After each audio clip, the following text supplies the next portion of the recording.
Bismillahirrahmanirrahim. Assalamualaikum and hi everyone. So, we meet again in this session. This is your week 8. So, in this session, I'm going to share with you a little bit regarding organizational management. So, please stay focused.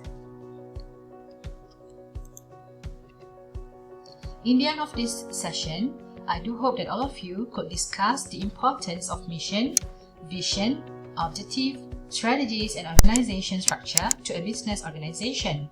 And the second, discuss issues regarding planning, leading, organizing and controlling.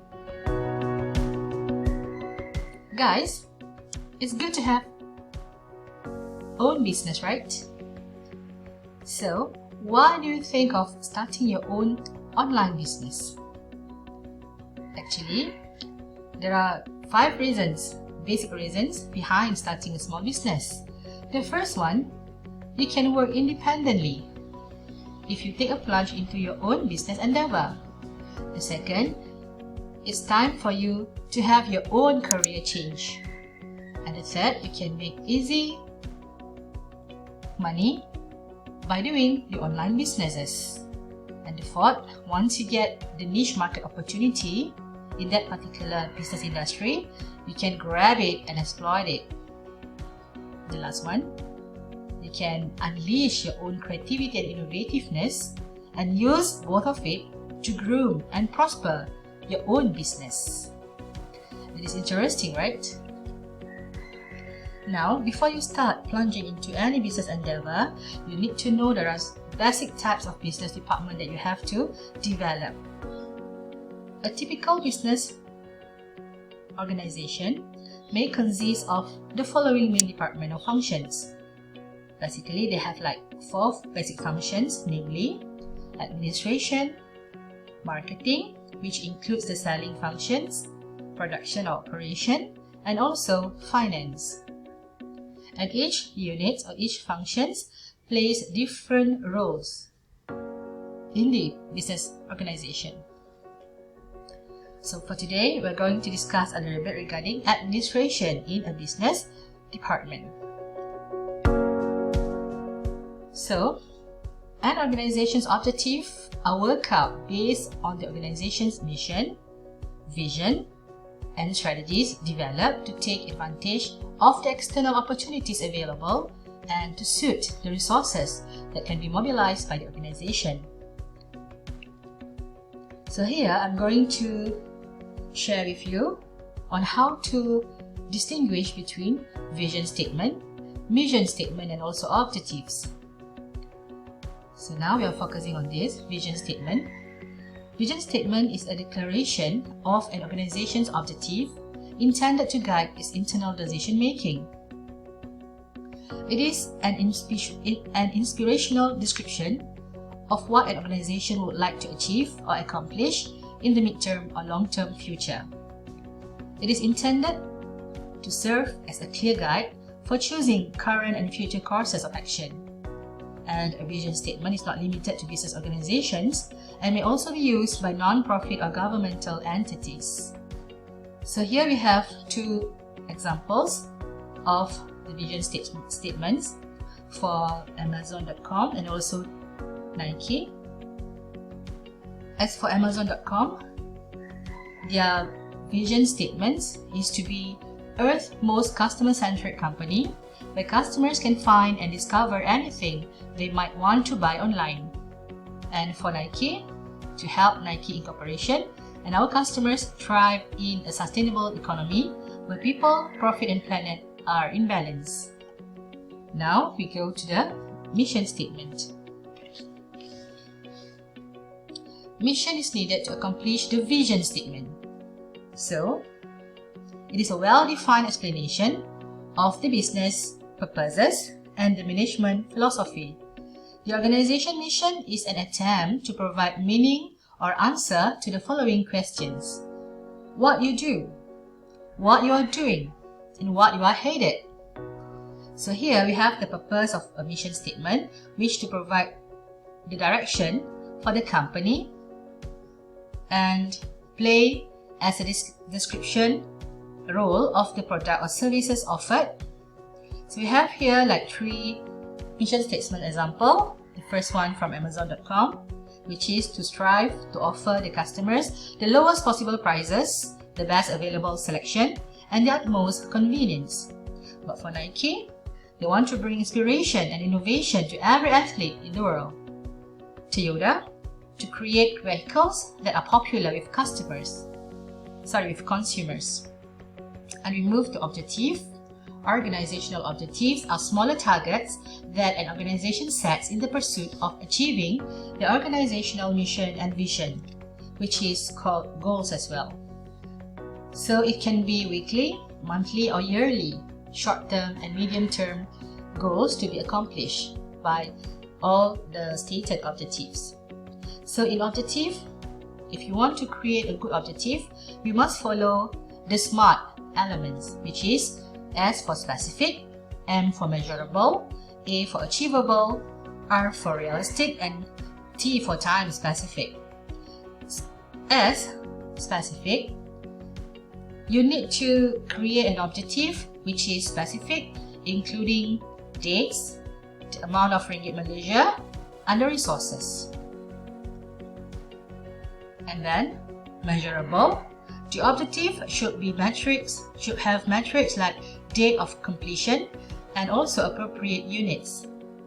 Whereas the achievable element, you should be able to complete the objective, at least part of it. And then R, realistic.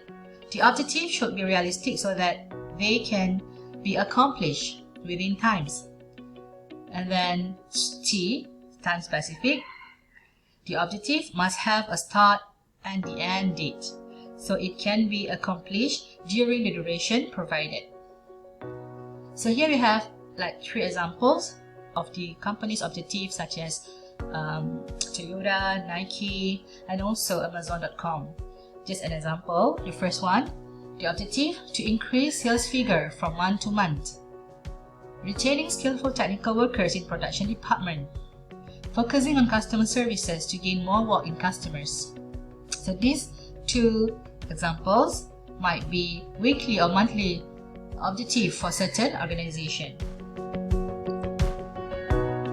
So now you need to develop your own business department vision statement, mission statement, and also objective.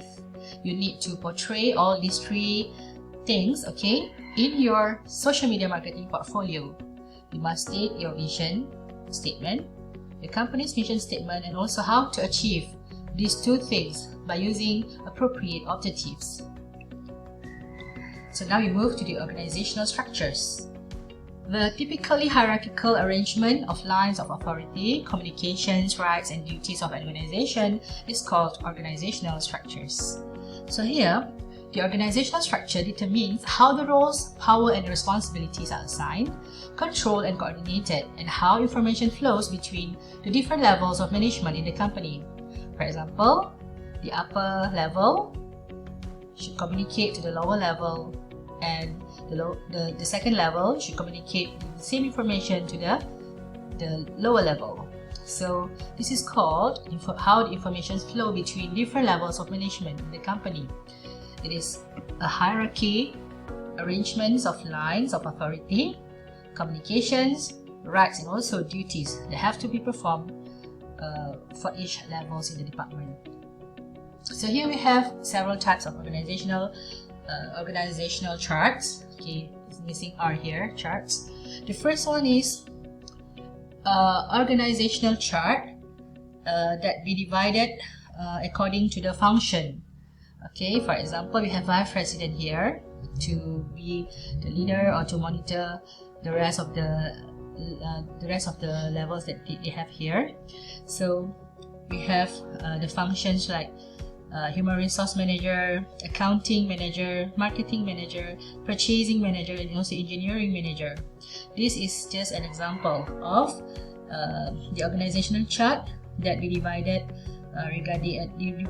based on function. Okay, the second is an example of geographic organizational chart. We can divide the structure, or we can arrange the structure of our organizational chart based on geographic or location. Okay, for example, let's say we are having a drugstore. We have a drugstore in our in one of our business in our business unit. So we might have the northern region vice president, southern region vice president, central region vice president, east region vice president, and also west region vice president. All these boxes are differentiate based on the location or the region, mean the geographic location. The third one is a production organization, which we can divide the functions of every departments in our every units in our department based on product that we produce. For example, we have on the top Chief Executive Officer or CEO, followed by President, followed by product for group 1, product for group 2, product for group 3. Let's say we produce here let's say we are producing attire, okay, or garments. So maybe the first product is cap, okay, the second product is shoes, the third product is attire, garment. So you have for the first product, production, sales, R&D, and also accounting.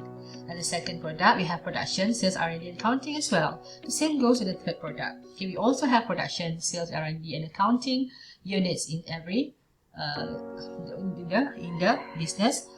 The third product business units. So now we move to SWOT analysis for sustainable business.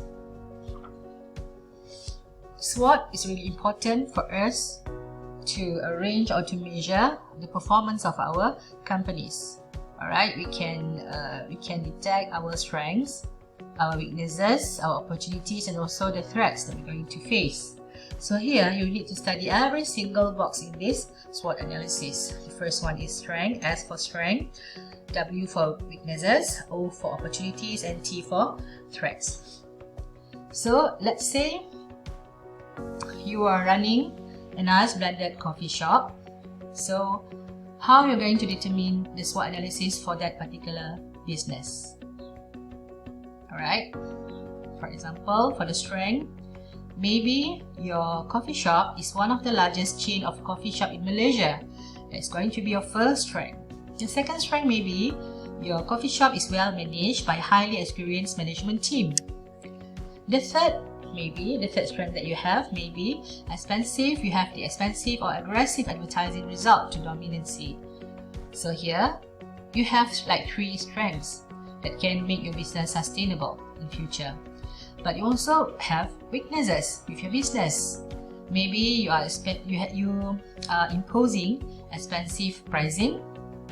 Maybe you have problems of employee discontentment or employee absenteeism. So that's going to be your weaknesses. Or you might have poor employee knowledge regarding technology. That might be your weaknesses. So how you're going to exploit the strengths? How you're going to use the strength in order to exploit the opportunities? So you need to reposition yourself, okay? You need to reposition your business by adding maybe free Wi-Fi services and fast food to the menu. Or you can increase in target market population. Or you can use aggressive promotional tools. That's going to be, all of that going to be your opportunities. And then, how you're going to encounter the threats? You need to study on the younger generation liking. Maybe they not liking the environment of the coffee shop, so you need to refurbish or you need to restructure your coffee shop layout. And then maybe competition from other kopitiam coffee shop or any other fast food competitors. So you need to use the strength that you have to encounter the weaknesses and also the opportunities that you have to encounter the threats. So you need to be realistic about the